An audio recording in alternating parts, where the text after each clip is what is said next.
In this video, we're going to talk about America's origin story. Where did America come from? It's got humble origins, a bunch of people in a room writing some rules down. And then in a couple hundred years, we have the land of Hollywood, Starbucks, and military jets flying over sporting events. That's a long way from 13 colonies to, well, 50 states and a bunch of territories that people forget are actually technically part of America. How did that happen? Well, there is a big difference between the mythology and the reality.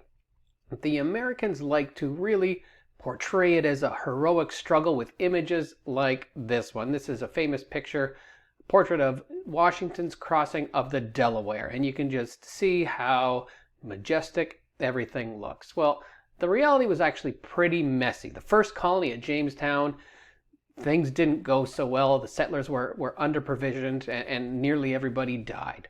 Plymouth colony, a little further north, same thing, under-provisioned, a lot of people died. And the original colonies had a tough time getting going because they were relegated to the marginal land, agricultural land that wasn't all that productive.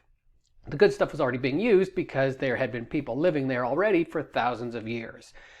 The first colonies had a struggle, but over time and sustained migration coming from Europe, especially the United Kingdom, the colonies grew and they began to develop regional characteristics based on not just the geography, but some of the society, the people and the groups that were settling in the respective areas. Some places relied on chattel slavery to run big plantation economies.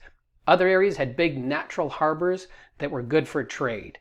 A lot of colonies founded by religious migrants, and there was sort of three different groups of colonies that started to emerge with three different regional characters, different economies, and different social structures too. What did they have in common? Well, not much. It would have been a stretch to suggest that these 13 colonies at the time would ever be interested in forming a country.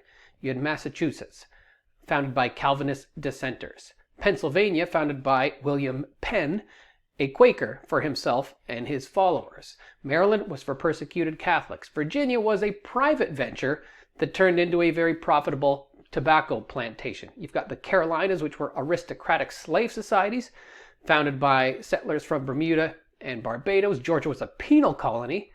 And then New York was a bustling commercial center that was seized from the Dutch.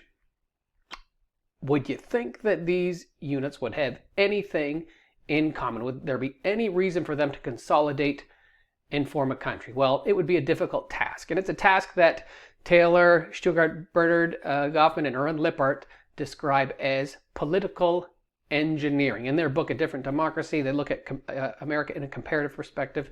And what's unique about the American experience is that it had to be engineered.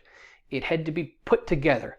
A bunch of people, a bunch of old white men, got into a room, wrote down a bunch of rules, and it worked.